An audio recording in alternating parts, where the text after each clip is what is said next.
Assalamualaikum warahmatullahi wabarakatuh. Perkenalkan, nama saya Surlinca Andini, kelas 3B MPM 21143471, Prodi PGSD, mata kuliah Pengelolaan Pendidikan, dosen pengampu Sutarini SPD MPD. Di video kali ini saya akan menjelaskan tentang presentasi kelompok 7, yaitu dengan judul Pengelolaan Kelas. Pengertian pengelolaan kelas menurut Hadari Nawawi. Kelas dalam arti luas adalah suatu masyarakat kecil yang merupakan bagian dari masyarakat sekolah yang sebagai satu kesatuan diorganisasi menjadi unit kerja yang secara dinamis menyelenggarakan kegiatan-kegiatan belajar mengajar yang kreatif untuk mencapai satu tujuan. Tujuan pengelolaan kelas: penyediaan fasilitas bagi bermacam-macam kegiatan belajar siswa dalam lingkungan sosial, emosional, dan intelektual dalam kelas.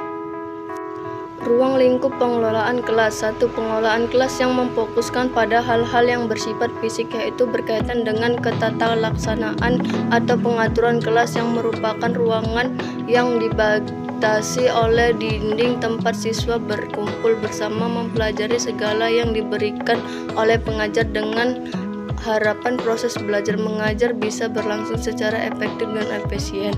Yang kedua, pengelolaan kelas yang memfokuskan pada hal-hal yang bersifat non-fisik, yaitu berkaitan dengan pemberian stimulus dalam rangka membangkitkan dan mempertahankan kondisi motivasi siswa untuk secara sadar berperan aktif dan terlibat dalam proses pendidikan dan pembelajaran di sekolah. Pendekatan pengelolaan kelas. Yang pertama, pendekatan perubahan perilaku. Kedua, pendekatan iklim sosial emosional. Yang ketiga, pendekatan ancaman. Keempat, pendekatan kebebasan. Yang kelima, pendekatan pengajaran. Yang keenam, pendekatan kerja kelompok. Mengidentifikasi masalah di kelas. Yang pertama, masalah individu ini didasarkan atas anggapan dasar bahwa tingkah laku manusia itu mengarah pada pencapaian suatu tujuan. Setiap individu memiliki kebutuhan dasar untuk memiliki dan untuk merasa dirinya berguna.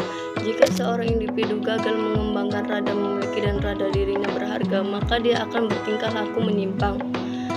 Di sini masalah kelompok. Yang pertama, kurangnya kekompakan. Kedua, kurang mampu mengikuti peraturan kelompok. Ketiga, reaksi negatif terhadap sesama anggota kelompok. Keempat, penerimaan kelompok atas tingkah laku menyimpang. Kelima, kegiatan anggota kelompok yang menyimpang dari meniru-niru kegiatan anggota kelompok lainnya. Keenam, tidak semangat, tidak mau kerja, dan tingkah laku agresif atau protes. Yang ketujuh, ketidakmampuan menyesuaikan diri terhadap perubahan lingkungan. Keempat, jenis penyimpangan tingkah laku. Pertama, pola perilaku mencari perhatian. Kedua, pola perilaku menunjukkan kekuatan. Ketiga, pola perilaku menunjukkan balas dendam. Keempat, peragaan ketidakmampuan. Peran guru dalam strategi pengelolaan kelas. Guru dituntut untuk meningkatkan peran dan kompetensinya. Guru yang kompeten akan lebih mampu menciptakan lingkungan belajar yang efektif dan akan lebih mampu mengelola kelasnya sehingga hasil belajar siswa berada pada tingkat yang optimal. Peran guru dalam proses mengajar. Yang pertama, guru sebagai demonstrator. Kedua, guru sebagai pengelola kelas. Ketiga, guru sebagai mediator dan fasilitator. Keempat, guru sebagai evaluator. Oke, baik, sekian materi atau ringkasan yang saya jelaskan dalam minggu ke-7 ini. Terima kasih. Assalamualaikum warahmatullahi wabarakatuh.